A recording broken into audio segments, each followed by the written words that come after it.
പ്രമുഖന്മാരുണ്ട്, സാധാരണക്കാരുമുണ്ട്. ഖദീജ ബീവിന്റെ വീട്ടിലാണ് പന്തലും കാര്യങ്ങളൊക്കെ റെഡിയായി നിൽക്കുന്നത്. കല്യാണമൊക്കെ കഴിഞ്ഞു. നമ്മൾ ഇന്നലെ ആ വിഷയങ്ങളൊക്കെ പറഞ്ഞിരുന്നു. ആളുകളെല്ലാരും ഭക്ഷണം കഴിക്കുമ്പോൾ ഖദീജ ബീവിന്റെ വീട്ടിന്റെ പൂമുഖത്ത് മഹാനായ സയ്യിദുനാ മുഹമ്മദുർ റസൂലുള്ളാഹ് സ്വല്ലല്ലാഹു അലൈഹി വസല്ലം തങ്ങൾ മണവാളനായിരിക്കാണ്. ഹംസ റളിയല്ലാഹു അൻഹു, അബ്ബാസ് തങ്ങൾ അടക്കമുള്ള പുത്രന്മാര്, എളാപ്പ മുത്താപ്പമാരൊക്കെയും കൂടെയുണ്ട്. അവരെല്ലാവരും ഉണ്ട്. ഖദീജ ബീബി റളിയല്ലാഹു തആല അൻഹയാണെങ്കിൽ ഇഷ്ടപ്പെട്ട ഭർത്താവ് അല്ലെങ്കിൽ ഇഷ്ടപ്പെട്ട ഒരാളെ, ഏറ്റവും വലിയ ആത്മീയതയുള്ള സ്വഭാവമുള്ള ഒരാളെ ഭർത്താവായി കിട്ടിയ സന്തോഷത്താൽ വീട്ടിന്റെ ഉള്ളിൽ നല്ല ആനന്ദത്തിലാണ്. ഹബീബായ സ്വല്ലല്ലാഹു അലൈഹി വസല്ലം തങ്ങൾ ഈ ഭക്ഷണവും തിരക്കൽ ഇങ്ങനെ നോക്കിക്കൊണ്ടിരിക്കുന്നതിന്റെ ഇടയിലാണ് പെട്ടെന്ന് കല്യാണ പന്തലിലൂടെ ഒരു പ്രായമുള്ള പെണ്ണുങ്ങൾ കയറി വരുന്നത്. കണ്ടാൽ തന്നെ അത്യാവശ്യം കീറിപ്പാറിയ വസ്ത്രമാണുള്ളത്. സുബ്ഹാനല്ലാഹ്, കണ്ടാൽ തന്നെ വളരെ സങ്കടപ്പെടുത്തുന്ന കോലത്തിലാണ്. ഒരു പ്രച്ഛന്ന വേഷം പോലുള്ള ഒരു കാലമാണ്. അധികം ആ കാലത്ത് അങ്ങനെ എന്നാൽ പോലും കുറച്ചുകൂടി മോശമായ അന്തരീക്ഷത്തിലാണ് ഉള്ളത്. മാത്രമല്ല, ചവിട്ടുന്ന സ്ഥലത്ത് കാലെടുക്കുമ്പോൾ രക്തം പൊടിഞ്ഞ രക്തത്തിന്റെ അടയാളം കാണുന്നുണ്ട്. എവിടെയോ വെച്ച് കാല് കുത്തിയിട്ട് രക്തം വരുന്നുണ്ട്. അള്ളാഹുവിന്റെ ഹബീബ് സ്വല്ലല്ലാഹു അലൈഹി വസല്ലം കല്യാണത്തിന് ഒരാൾ വന്നതാണ്. പന്തലിൽ കയറിയിട്ട് അങ്ങോട്ടും ഇങ്ങോട്ടെല്ലാം നോക്കുകയാണ് ഈ പ്രായമുള്ള ഉമ്മ. ആരും പരിഗണിക്കുന്നില്ല. VVIP കളുള്ള സ്ഥലത്ത്, പ്രത്യേകിച്ച് പാവപ്പെട്ടവന്മാർ ആരും പരിഗണിക്കൂല. സാമ്പത്തിക സ്കൈൽ വെച്ചിട്ടല്ലേ ആളുകളെ അളക്കുന്നത്. ആരും പരിഗണിക്കാതിരുന്നപ്പോൾ വിഷണ്ണയായി പരിഭ്രമിച്ചു നിൽക്കുന്ന ഈ ഉമ്മ അൽ അമീനായ സ്വല്ലല്ലാഹു അലൈഹി വസല്ലം തങ്ങളൊന്ന് നോക്കിയപ്പോഴോ കണ്ടു മറന്നതുപോലെ ഒന്നുകൂടി നോക്കിയപ്പോൾ പെട്ടെന്ന് ചാടി എഴുന്നേൽക്കുകയാണ്. എന്നിട്ട് ഈ പന്തലിലൂടെ ഹബീബായ സ്വല്ലല്ലാഹു അലൈഹി വസല്ലം തങ്ങൾ നടക്കാണ്. പരിഭ്രമിച്ചു നിൽക്കുന്ന പ്രായമുള്ള ഉമ്മാന്റെ കൈ പിടിച്ചിട്ട് നെഞ്ചോട് ചേർത്ത് വെച്ചിട്ട് ഹബീബായ സ്വല്ലല്ലാഹു അലൈഹി വസല്ലം തങ്ങൾ വിളിക്കുന്നു, ഉമ്മാ. ഹബീബായ സ്വല്ലല്ലാഹു അലൈഹി വസല്ലം തങ്ങൾ ഈ ഉമ്മാന്റെ കൈയും പിടിച്ചിട്ട് നേരെ വീട്ടിലേക്ക് നടക്കുമ്പോൾ ചുറ്റുഭാഗത്തുള്ള ആളുകൾ കരുതുന്ന ആരാണ് ഈ അൽ അമീന്റെ ഉമ്മ? 19 കൊല്ലം മുൻപ് മരണപ്പെട്ടു പോയ ആമിനയാണ്, വഹബിന്റെ മകള്. കല്യാണ ദിവസം ഇടുന്ന ഒരു ഉമ്മ വന്നത്. ആരും അങ്ങനെ ശ്രദ്ധിച്ചില്ല. ഹബീബായ സ്വല്ലല്ലാഹു അലൈഹി വസല്ലം വീട്ടിലേക്ക് കൊണ്ടുപോയി പൂമുഖത്ത് നിന്ന് വീട്ടിന്റെ ഉള്ളിലേക്ക് വിളിക്കാണ് ഖദീജ. തോഴിമാർക്കിടയിൽ അടിച്ചു പൊളിച്ചത് കഴിയുന്ന മഹദിയായ ഖദീജ ബീബി റളിയല്ലാഹു തആല അൻഹാ ഓടി വന്നിട്ട് ചോദിക്കുന്ന, അൽ അമീൻ എന്നെ വിളിച്ചോ? കല്യാണം കഴിഞ്ഞിട്ട് ഭർത്താവിന്റെ ആദ്യത്തെ ആധികാരികമായ വിളിയാണ്. മുത്തുനബി സ്വല്ലല്ലാഹു അലൈഹി വസല്ലമ തങ്ങൾ പറയുന്നത്, അൽ ഖദീജ ഞാൻ വിളിച്ചിട്ടുണ്ട്. സുബ്ഹാനല്ലാഹ്. ഖദീജ ബീബി റളിയല്ലാഹു തആല അൻഹാ ഈ ഉമ്മയെ നോക്കുന്നത്, ശ്രദ്ധിക്കുന്നത്. ആകെ കോലം കോലത്തിലുള്ള ഒരു ഉമ്മന്റെ കൈയും പിടിച്ചിട്ടാണ് ഭർത്താവ് അൽ അമീൻ നിൽക്കുന്നത്. അപ്പൊ ചോദിക്കുന്ന, അൽ അമീനെ ആരാണിത്?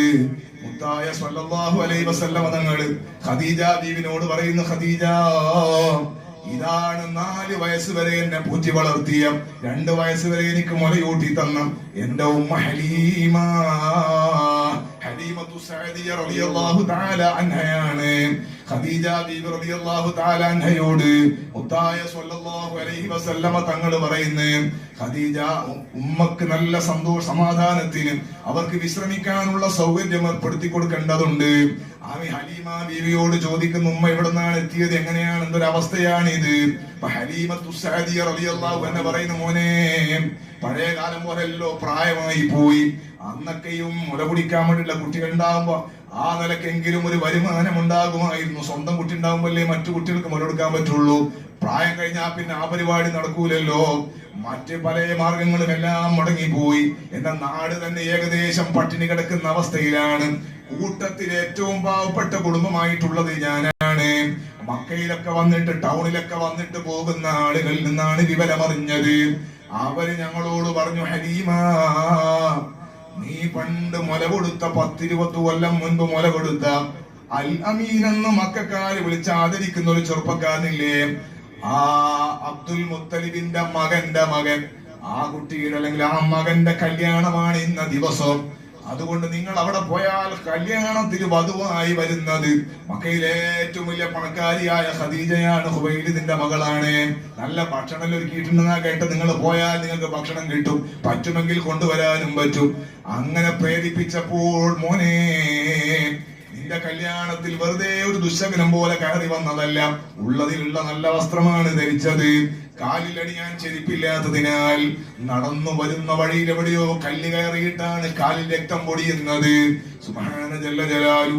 ഹബീബായ സ്വല്ലല്ലാഹു അലൈഹി വസല്ലമ തങ്ങളോട് പറയാണ്, മോനെ, ഈ കല്യാണ ദിവസം ഞാൻ വന്നത് സങ്കടമായി പോയോ നിനക്ക്? ഹബീബായ തങ്ങളെ വന്ന് ഹലീമ ബീവി കണ്ണങ്ങ് നിറഞ്ഞപ്പോൾ മുത്തായ സ്വല്ലല്ലാഹു അലൈഹി വസല്ലമ തങ്ങൾ ഹബീബായ തങ്ങളുടെ പരിശുദ്ധമായ കരങ്ങൾ കൊണ്ട്, ആപ്പിൾ പൂ പോലെ മൃദുലമായ കരങ്ങൾ കൊണ്ട് ഹലീമത്തു സഅദിയ റളിയല്ലാഹു അൻഹയുടെ കവിൾത്തടത്തിലൂടെ അരിച്ചിറങ്ങുന്ന കണ്ണീർ കണങ്ങൾ ഒപ്പിക്കൊടുത്തിട്ട് മുത്തായ സ്വല്ലല്ലാഹു അലൈഹി വസല്ലമ തങ്ങൾ പറയുന്നു, ഉമ്മ അങ്ങനെ പറയരുത്. എന്റെ ഞരമ്പിലോടുന്ന രക്തത്തിൽ ഉമ്മാന്റെ മുലപ്പാലിന്റെ അംശമുണ്ട്. ഖദീജ ബീവിയോട് പറയുന്നു, ഉമ്മ വന്നത് വലിയ സന്തോഷമാണ്, അതുകൊണ്ട് ഉമ്മക്ക് കുളിക്കാൻ സൗകര്യം ചെയ്തു കൊടുക്കൂ, ഉമ്മക്ക് നേരെ നിറച്ച് ഭക്ഷണം കൊടുക്കൂ, ഉമ്മക്ക് നല്ല വസ്ത്രമണിയിക്കൂ. ഭർത്താവിന്റെ വളർത്തുമ്മയെ കിട്ടിയ സന്തോഷത്തിൽ മഹതിയായ ഖദീജ ബീവി റളിയല്ലാഹു തആല അൻഹ കുളിക്കാനുള്ള ഏർപ്പാട് ചെയ്തു കൊടുത്തു. തന്റെ വിവാഹത്തിന് വാങ്ങി വെച്ച നല്ല വസ്ത്രങ്ങൾ ഒരു വസ്ത്രമെടുത്ത് ഹലീമ ബീവി കണിയിച്ചു കൊടുത്തു. വയറ് നിറച്ച് ഭക്ഷണം കൊടുത്തപ്പോൾ ഉള്ളിലേക്ക് കയറിപ്പോയ കണ്ണുകളിലും തിളക്കം വന്നതുപോലെ ഖദീജ ബീവി റളിയല്ലാഹു ഹലീമത്തു സഅദിയ റളിയല്ലാഹു തആല അൻഹ കുറേ സമയം അവിടെ കഴിച്ചു കൂട്ടിയിട്ട് മുത്തായ സ്വല്ലല്ലാഹു അലൈഹി വസല്ലമ തങ്ങളോട് പറയാണ്, പൊന്നുമോനെ, തിരിച്ചു പോകാണ്. നിന്റെ വാപ്പ, മുലകുടിയിലുള്ള വാപ്പ ഹാരിസ് രോഗത്തിൽ കിടക്കുകയാണ്, ക്ഷീണിതനാണ്. മക്കൾക്കൊന്നും പണിയില്ല, നിന്റെ സഹോദരന്മാർക്കൊക്കെ പ്രയാസമുണ്ട്. ഒരൽപ്പം ഭക്ഷണം കൊണ്ടുപോകാൻ പറ്റുമോ? ഹബീബായ സ്വല്ലല്ലാഹു അലൈഹി വസല്ലമ തങ്ങൾ ഖദീജ ബീവിയോട് ചോദിക്കുന്നു, ഖദീജ, ക്ഷണിക്കാതില്ല, അറിഞ്ഞിട്ട് വന്ന ഉമ്മ കല്യാണത്തിനെത്തിയത് വലിയ സന്തോഷമല്ലേ? ഈ കോലത്തിൽ വന്ന ഉമ്മക്കൊന്നും കൊടുക്കാതെ, കല്യാണ സമ്മാനമൊന്നും കൊടുക്കാതെ തിരിച്ചയക്കുന്നത് എങ്ങനെയാണ്? നമുക്ക് ഉമ്മാക്ക് എന്തെങ്കിലും കൊടുക്കണ്ടേ എന്നാണ് ഖദീജ ബീവിയോടുള്ള ചോദ്യം. മുത്തായ സ്വല്ലല്ലാഹു അലൈഹി വസല്ലമ തങ്ങൾ ചോദിച്ചപ്പോൾ ഹബീബായ തങ്ങളോട് ഖദീജ ബീവി മറുത്തൊരു ചോദ്യം, അൽ അമീനെ, ഞാൻ എന്ത് പറയാനാണ്? നിങ്ങൾക്ക് ഇഷ്ടമുള്ളത് കൊടുക്കാം. ഹബീബായ സ്വല്ലല്ലാഹു അലൈഹി വസല്ലമ തങ്ങൾ ഖദീജ ബീവിനോട് ചോദിക്കുന്നു, ഖദീജ, ഞാൻ എങ്ങനെ കൊടുക്കാനാണ്? തങ്ങളെ മനസ്സൊന്നും നൊന്തുപോയതുപോലെ, തങ്ങളെ മുഖത്തൊരു വേദന വന്നതുപോലെ ഖദീജ ബീവിനോട് ചോദിക്കാണ്, ഞാൻ എങ്ങനെ കൊടുക്കാനാണ്? ഞാൻ ദരിദ്രനല്ല, ഒന്നും ഇല്ലാത്ത ആളല്ലേ എന്നാണ് ചോദ്യം.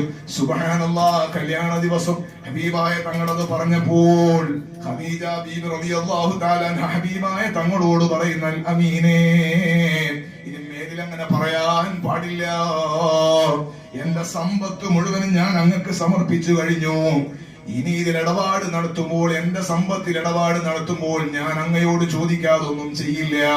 അതേ സമയത്ത് നിങ്ങൾ ഇടപാട് നടത്തുമ്പോൾ ഞാൻ അറിയേണ്ടതില്ല, എന്നോട് ചോദിക്കേണ്ടതില്ല, ഇഷ്ടമുള്ളതുപോലെ കൈകാര്യം ചെയ്യാവുന്നതാണ്. കല്യാണത്തിന്റെ രാത്രിയിൽ, അതാ കഴിഞ്ഞ രാത്രിയിൽ ഖുറൈശികളോട് ഇത് പ്രഖ്യാപിച്ചിട്ടുണ്ട് എന്ന് നമ്മൾ മുനിയാന്ന് പറഞ്ഞിരുന്നു. ഹബീബായ സ്വല്ലല്ലാഹു അലൈഹി വസല്ലമ തങ്ങളോട് നേരത്തെ തന്നെ പറയാണ്, എന്റെ സമ്പത്ത് മുഴുവനും ഞാൻ നിങ്ങൾക്ക് തന്നിരിക്കുന്നു, ഇഷ്ടമുള്ളതുപോലെ കൈകാര്യം ചെയ്യാം. ഹബീബായ സ്വല്ലല്ലാഹു അലൈഹി വസല്ലമ തങ്ങൾ എന്നാലും ഖദീജ ബീവിനോട് ചോദിക്കുന്ന, ഒരു 40 ആടുകളെ കൊടുക്കാമോ? അന്നത്തെ സമ്പത്താണത്. ഒരു 40 ആടുകളെ ഹലീമത്തു സഅദിയക്ക് ഉമ്മക്ക് കൊടുക്കാമോ എന്നാണ് ചോദ്യം. ഖദീജ ബീവി റളിയല്ലാഹു അൻഹ പറയും, 40 ആടുകളെ ക്ലിപ്തമാക്കേണ്ടതില്ല, ഒരു ഭാഗം കാണിച്ചിട്ട് പറയുന്ന ആ ഭാര്യയിലുള്ള ആടുകൾ അങ്ങനെ തന്നെ കൊടുക്കാം. ആടിനെ മേയ്ക്കുന്ന ആട്ടിടയനെ കൊടുക്കാം. ആടിനെ അറുത്ത് ഭക്ഷണം പാചകം ചെയ്യുന്ന ഒരു വേലക്കാരനെ കൂടുതൽ കൊടുക്കാം. ഹബീബായ സ്വല്ലല്ലാഹു അലൈഹി വസല്ലമ തങ്ങളുടെ കല്യാണ സമ്മാനമായി ഖദീജ ബീവി റളിയല്ലാഹു അൻഹ മുത്തായ തങ്ങളോട് ചോദിക്കുന്ന, സന്തോഷമായോ? ഹബീബായ തങ്ങൾ പറയുന്നു, ഉമ്മ നടന്നു വന്നിട്ട് കാലിൽ പരിക്കുണ്ട്. ഉമ്മ എങ്ങനെയാണ് നടന്നിട്ട് തന്നെ തിരിച്ചയക്കുന്നത്? അതുകൊണ്ട് ഉമ്മാക്കൊരു വാഹനം കൊടുത്തൂടെ നമുക്ക്? ഹബീബായ തങ്ങളോട് ഖദീജ ബീവിന്റെ ചോദ്യം, അൽ അമീനെ, നിങ്ങളല്ലേ പറഞ്ഞത് നിങ്ങളുടെ ശരീരത്തിൽ ഓടുന്നത് ഉമ്മാന്റെ മലപ്പാലിന്റെ അംശമുള്ള രക്തമാണ്? അവിടത്തെ ഉമ്മ നമ്മളെല്ലാം രണ്ടാളെ ഉമ്മയല്ലേ? ഉമ്മന്റെ സന്തോഷം മക്കളെ അഭിമാനമല്ലേ? അതുകൊണ്ട് ഖുറൈശികളെ കൂട്ടത്തിൽ, അറബികളെ കൂട്ടത്തിൽ വിവിഐപികൾ ഉപയോഗിക്കുന്ന മെർസിഡീസ് വാഹനമാണ് ചുവന്ന ഒട്ടകം. ഇന്നത്തെ ബെൻസിനേക്കാൾ വിലയുള്ള സാധനം. ചുവന്ന ഒട്ടകങ്ങളിൽ ഒരു ഒട്ടകത്തെ തന്നെ അങ്ങയുടെ ഉമ്മാക്ക് നമ്മുടെ വിവാഹ സമ്മാനമാക്കാം. സുബ്ഹാന ജല്ല ജലാലു. ഹബീബായ സ്വല്ലല്ലാഹു അലൈഹി വസല്ലമ തങ്ങളുടെ വജ്ഹിങ്ങനെ കത്തി പ്രകാശിക്കുകയാണ്. അന്ത ശംസുൻ അന്ത ബദ്റുൻ അന്ത നൂറുൻ ഫൗഖ നൂർ അന്ത ഇക്സീറുൻ വഗാലി أنت مصباح الصدور يا نبي سلام عليكم يا رسول سلام عليكم يا حبيب سلام عليكم صلوات الله عليك. മുത്തായ തങ്ങളുടെ ഹദറത്തിലേക്ക് ഈ മദ്ഹിന്റെ മജ്ലിസിന്റെ ഈ നല്ല സമ്മാനം, നല്ല റാഹത്തുള്ള ഹദിയയായി, തങ്ങൾ സ്വീകരിക്കുന്ന ഹദിയയായി, തങ്ങൾ പരിഗണിക്കുന്ന സലാമായി നീ ഒന്ന് എത്തിക്കണേ അല്ലാഹ്. മുത്തായ സ്വല്ലല്ലാഹു അലൈഹി വസല്ലമ തങ്ങളെ യഖദത്തിലും മനാമിലും ഈ മദ്ഹിന്റെ ബറക്കത്ത് കൊണ്ടൊന്ന് കാട്ടിത്തരണേ അല്ലാഹ്. നമ്മളെ ഖൽബെല്ലാം തങ്ങളുടെ മദ്ഹിലായി നീ ഒന്ന് ശുദ്ധീകരിച്ചു തരണേ അല്ലാഹ്. തെറ്റുകൾ ചിന്തിക്കാത്ത ഖൽബായി, തെറ്റുകൾ കാണാൻ ഭാഗ്യമില്ലാത്ത കണ്ണായി, കുറ്റങ്ങൾ പറയാത്ത നാവുകളായി ഞങ്ങളുടെ നാവുകളെയും കണ്ണിനെയും ഖൽബെല്ലാം ഒന്ന് പരിവർത്തിപ്പിച്ചു തരണേ അല്ലാഹ്. മുത്തായ സ്വല്ലല്ലാഹു അലൈഹി വസല്ലം തങ്ങളുടെ ഉമ്മാക്ക് സമ്മാനം പ്രഖ്യാപിച്ചപ്പോൾ ഹബീബായ തങ്ങളുടെ സ്വത്തായിട്ട് കൊടുത്തതാണ്. തങ്ങളുടെ കല്യാണ സമ്മാനമായി പ്രഖ്യാപിച്ചപ്പോൾ ഹബീബായ തങ്ങളുടെ മുഖം പ്രകാശിക്കുകയാണ്. അജ്മലുൽ ഖൽഖായ മുഹമ്മദുർ റസൂലുള്ളാഹ് തങ്ങളുടെ ഹലീമത്തു സഅദിയ റളിയല്ലാഹു അൻഹയോട് ഉമ്മയോട് ചോദിക്കുന്നു, ഉമ്മക്ക് സന്തോഷമായോ എന്നാണ് മോന്റെ ചോദ്യം. സുബ്ഹാനല്ലാഹ്. ഹലീമത്തു സഅദിയ റളിയല്ലാഹു അൻഹ വിതുമ്പി കരയുകയാണ്. ഹലീമത്തു സഅദിയ റളിയല്ലാഹു അൻഹയ്ക്ക് നിയന്ത്രണം കിട്ടുന്നില്ല, കരയാണ്.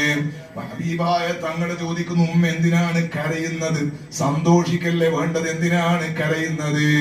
ഹലീമത്തു സഅദിയ റളിയല്ലാഹു അൻഹ മുത്തായ തങ്ങളോട് പറയുന്നു, പൊന്നുമോനെ, ഇത് ആനന്ദത്തിന്റെ കണ്ണുനീരാണ്. എനിക്ക് എന്റെ ശരീരം, എന്റെ കൽബ് നിയന്ത്രിക്കാൻ കഴിയുന്നില്ല.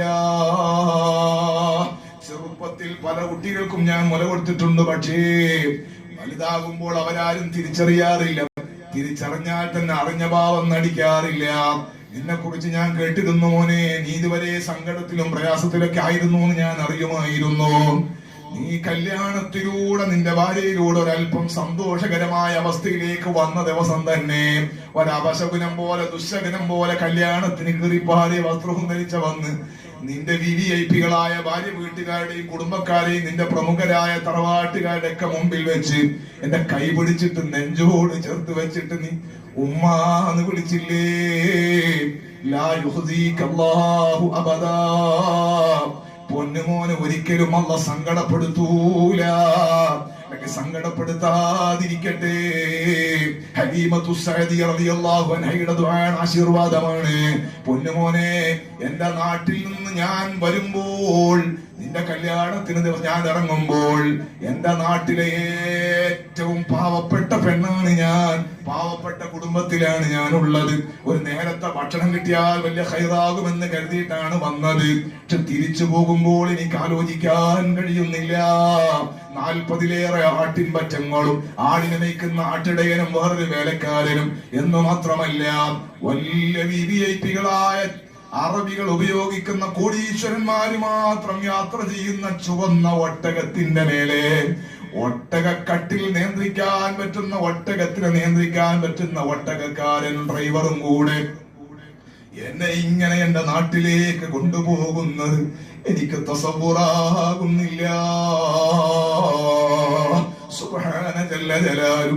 ഹബീബായ സ്വല്ലല്ലാഹു അലൈഹി വസല്ലമ തങ്ങൾ 15 കൊല്ലം കഴിഞ്ഞു ഖദീജ ബീവി റളിയല്ലാഹു അൻഹയുടെ അടുക്കൽ വന്നു.